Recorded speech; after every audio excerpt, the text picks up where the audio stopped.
yung ilang pong mga senador sa panguna ni Senador Rapi Tulfo hindi rin natuwa sa mga kinatawan ng NICA, ng ating military, DND at iba pa tungkol ho dito sa issue ng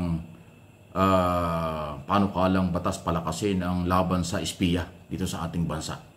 Dun ho sa hearing ng Committee on Defense kung saan ang chairman dyan ay si Jingo Estrada, hindi ho masagot ng kinaukulan yung tanong ni Senador Tulfo tungkol dito. Rapi Tulfo po ang pinag-uusapan dito.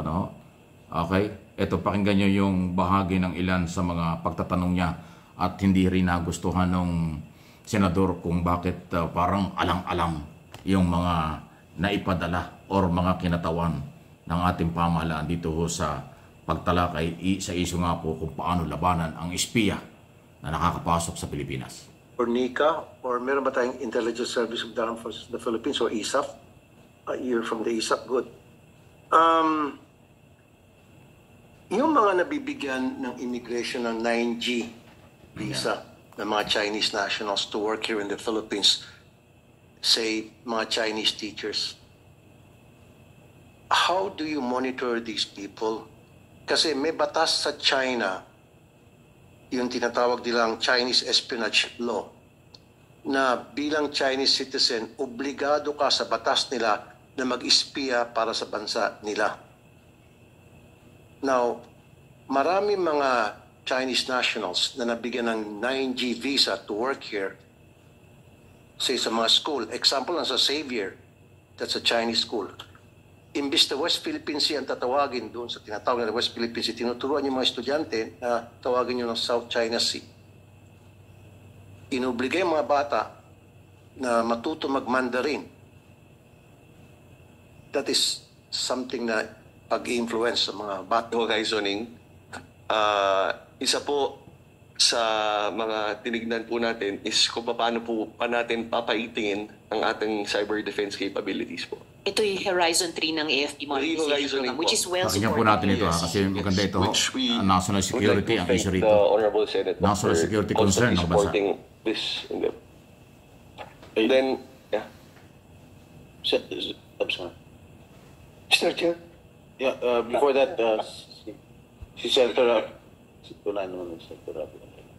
Rafi. Yes, Mr. Chair. Mr. Chair, maybe this question is for NICA, or meron ba tayong Intelligence Service of the Armed Forces of the Philippines, or ISAF? You're from the ISAF, good. Yung mga nabibigyan ng immigration ng 9G visa ng mga Chinese nationals to work here in the Philippines, say, mga Chinese teachers, how do you monitor these people? Kasi may batas sa China, Inulit lang niya. Yun ho yung issue. yung tinatawag nilang Chinese espionage law, na bilang Chinese citizen, obligado ka sa batas nila na mag-espiya para sa bansa nila. Now, marami mga Chinese nationals na nabigyan ng 9G visa to work here, say sa mga school. Example lang sa Xavier, that's a Chinese school. Imbis na West Philippine Sea ang tatawagin doon sa tinatawag na West Philippine Sea, tinuturuan yung mga estudyante na tawagin nyo ng South China Sea. Inobligay yung mga bata na matuto mag-Mandarin. That is something na pag-influence sa mga bata. But anyway, balik tayo doon sa nabibigyan ng 9G visa. Is there anybody? Minumonitor nyo ba yun, sir? Sir, General Pascual from the office of J2.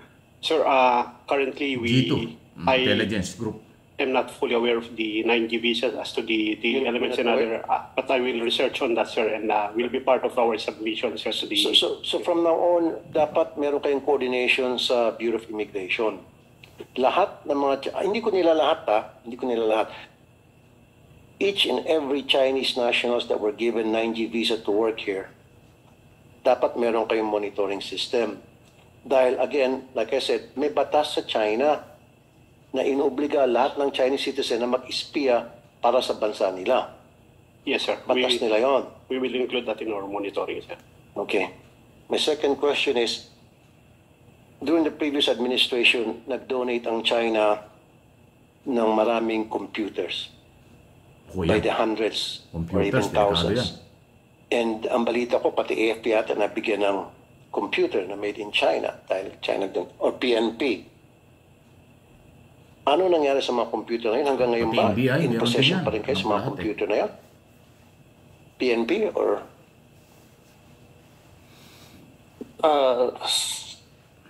Good morning, Mr. Chair, and to the honorable senators. For the PNP, sir, I'm not yet privy for the computers that was. Mr. Chairman, may I just ask it procedural with the permission of Senator Raffy Tulfo? It's not like a point of order. Good. Kasi I noticed, Mr. Chairman, on many of our hearings, hindi nag-attend yung heads of the departments. Naku, ayan So na. many of these people cannot speak for their bosses. Exactly.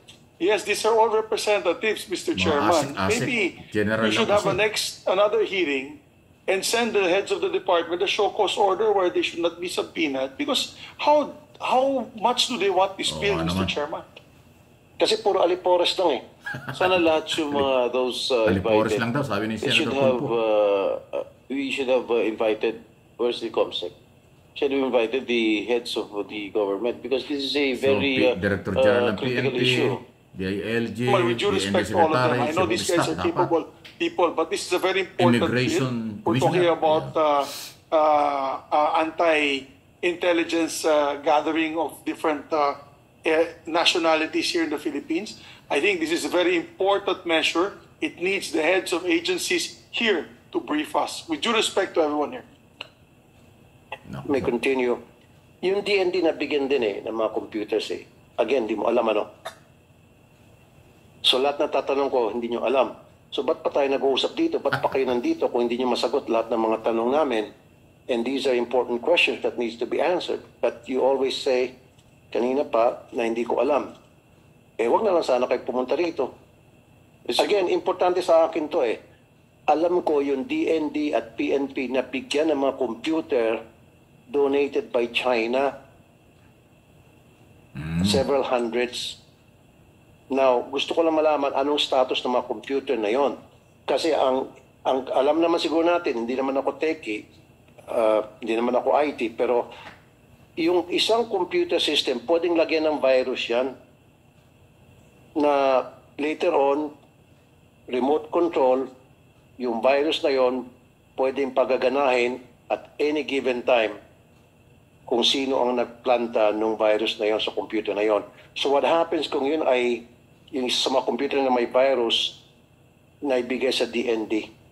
Well, may binigay sa DND pero nagkataon na ilan doon ay hawak-hawak ng DND and it so happen yung mga computer na hawak pa ng mga chief of staff ninyo, hawak ng mga lieutenant general ninyo. You don't know? Are you not aware of these computers that were donated by China? Mr. Chair, Your Honor, I have no personal knowledge as to... Naloko. I think falls Walang alam yung dumating. Siguro po yung administrative service po namin yung makakasagot. Nako, yan ang problema. Hindi natin masisiyo yung mga senador like Senador Tulfo, Estrada, tama, at saka ho si Subiri. Dahil nga ho, wala yung mga top official ng PNP, DILG, Department of National Defense, Immigration para sagutin yung mga tanong. Napakahalaga niyan. Gumagawa ho kasi mayroong proposed bill para palakasin yung laban sa espiya. Laban sa nag-i-espiya sa ating bansa na ang identified dyan ay mga Chinese government, Chinese authorities. Eh kung ganyan, meron palang mga computer dyan nanggaling ng China. Meron pang isang na-expose dyan doon sa bandang huli, hindi lang nabanggit dito sa video ito. Pero doon sa mahabang hearing, ay yung mga tower. May mga tower ng communication na nakapasok sa loob ng Aguinaldo at sa mga kampo militar.